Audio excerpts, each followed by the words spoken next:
Hi, I've just decided to do a very quick video just running through the slides that you need for your presentation for the Arts Development Entrepreneurship exam. For some of you that starts this Friday, today's Monday of week 27, so some of you got an exam on Friday.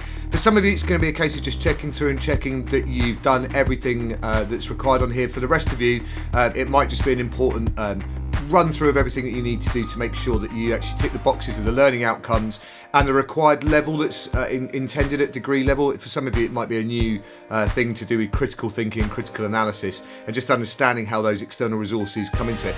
Anyway, here's some key pointers. I'll try and keep it relatively brief, but also give you some examples that will help you put it together in a really kind of clear and concise way so that you pass the module. So first of all, in terms of the actual presentation, one of the first things you need to do is make sure that each slide only has one message on it per slide. You want to make sure there's only no more than 6 words per slide. Don't use any complete sentences. Just make sure there's minimum kind of stuff that references what you're saying. Don't forget that you're the presentation, not the slide presentation. Okay, what you're saying is what we'll listen to. What's on the slide that might be behind you or next to you is really just a reminder for you and me about what it is that we're talking about. The other thing to know about is that I would suggest you use the Gibbs reflective model. Graeme Gibbs wrote a book called Teaching Through Learning, which was published in 1988. He came up with this framework for evaluation, which is a 6-stage framework that gives you that academic stance to make sure that people understand what it is you're talking about and that there's some kind of level of structure to what you're doing. So it's a good idea to make sure you point this out at the beginning of your presentation that I will be using Graeme Gibbs's reflective model for this presentation. So slide number 1 in the Gibbs presentation is basically what he calls a description or an overview, and it includes some key information really to give context to what you're talking about. So who are you? What was the project? Who did you work with? Why did you pick to do it?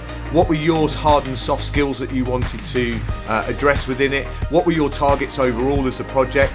What were your keywords that you applied to it? And was it a success? Was it something that you felt ticked all of the boxes of your target? And did you manage to improve your skill set that you'd set out to improve at the beginning? So you want to keep this a relatively concise slide that doesn't take too long, doesn't take too much of your time basically, but it just gives us context and understanding about what it is and what you did and how you felt it went overall.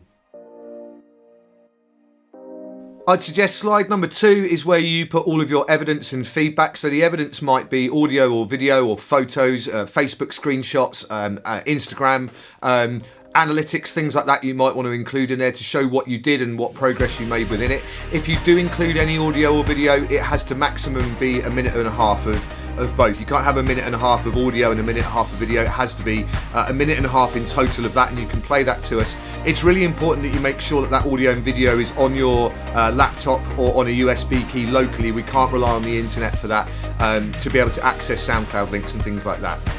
It's important that you include feedback on your project in the presentation. It needs to come from either a professional in the area or somebody from BA2 or BA3 or higher, it could be alumni. It's important it doesn't come from somebody else in your year group. But you can also use market research, and it does have to include some external feedback on what you created in terms of what other people think about what you did. So how did you feel at the beginning, in the middle and at the end of your project? Were you excited to do it at the beginning and then you lost motivation in the middle, and at the end you felt rushed because you had to kind of race to get through it, which is a common kind of progression. Again, keep it relatively concise. It's important that we kind of get a feeling for how you felt throughout the project.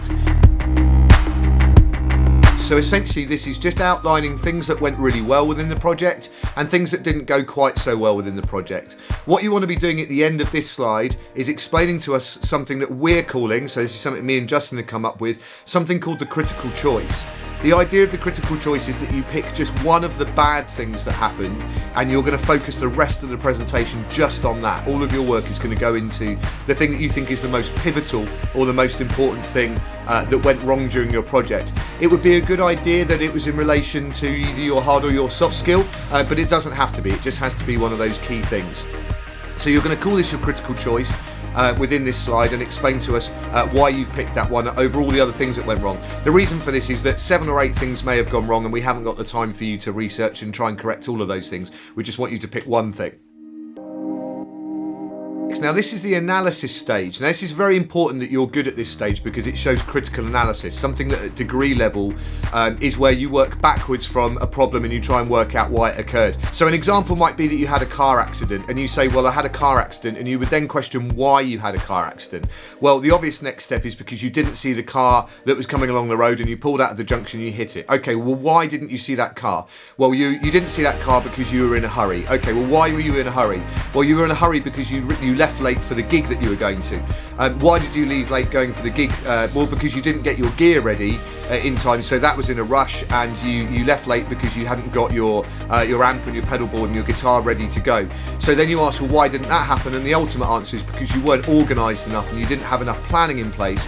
So that the night before you checked your gear over, you checked all of the gear was together, you had it all labelled up and that you're organised. So the analysis part of there is the reason why you had a car accident is because your planning and your organisation isn't complete. And that's the kind of level of critical analysis we're looking for at this point.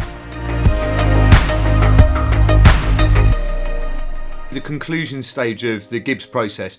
This is where the major work is done. So what you do there, now that you've assessed the reason why you had your car accident is because your planning and organisation wasn't up to standard, is you then start looking at what other people have done, and you start getting research and information on that. You can look externally and look at maybe how the military or the government, maybe not the government, but you look at how the military or maybe sports or business, maybe what science and psychology says about the process of organisation, and you gather information. So what is the psychology of being organised and planning? What do big business do to make sure that when they launch a new product, everything's organised and in place? When the military go into a theatre of war or go on a humanitarian mission, that they make sure they have all the equipment with them to arrive there in the right place at the right time. So that's where you gather a stack of research and a load of information, and you talk about it in this section. This is going to be one of the bigger sections of your presentation because it's the pivot really on you showing us that you've made improvements to where the errors were in your project that you did. It's difficult to have a hard and fast rule as to how much research you need to include this in this section, but me and Justin have kind of observed really that anything between 6 and 10 pieces of external research seem to be where those good pieces of presentation work seem to lie really. Action plan. Now this is a bit that a lot of people get wrong. The action plan needs to directly talk about how you're going to avoid or overcome the problem that you had in the first place. The bit that you analysed, your critical choice, you need to talk about how you're going to avoid or overcome that happening again. It needs to be based on your research. It needs to avoid saying something like, I had a car accident, what will I do next time? Not have a car accident. It needs to avoid that kind of pretty base level of things. What you need to do is to explain what you're going to put in place to avoid yourself rushing and the possibility of having a car accident in the future.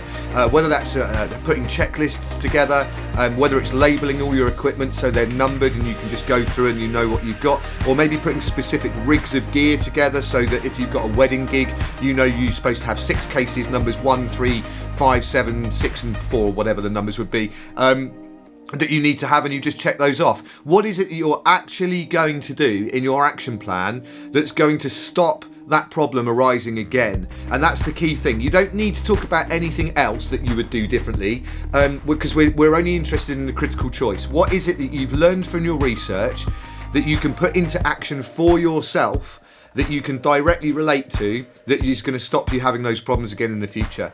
And that's the sort of conclusion part of the whole evaluation really, is that action plan. What have you learned from your new knowledge having done the research?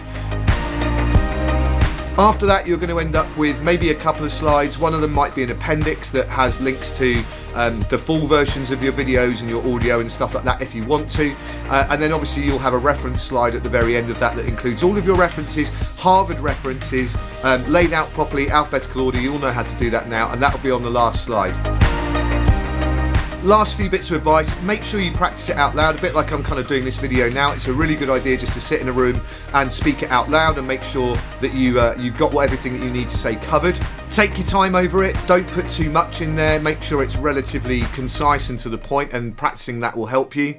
Also watch that Amy Cuddy video that Justin mentioned in the last lesson. I'll put a link to it in the description below, and you can kind of have a look at that And basically just try and relax throughout the whole thing. I know it can be pretty daunting. I understand that. Justin can understand that. We have to do this on a week-to-week basis, and it never really goes away how nerve-wracking it can be a little bit. But if you follow these guidelines in this video, it will help you get it up together to the point where at least you know you're ticking those boxes, and at least you know that you're hitting the learning outcomes and that you're doing it at the right level.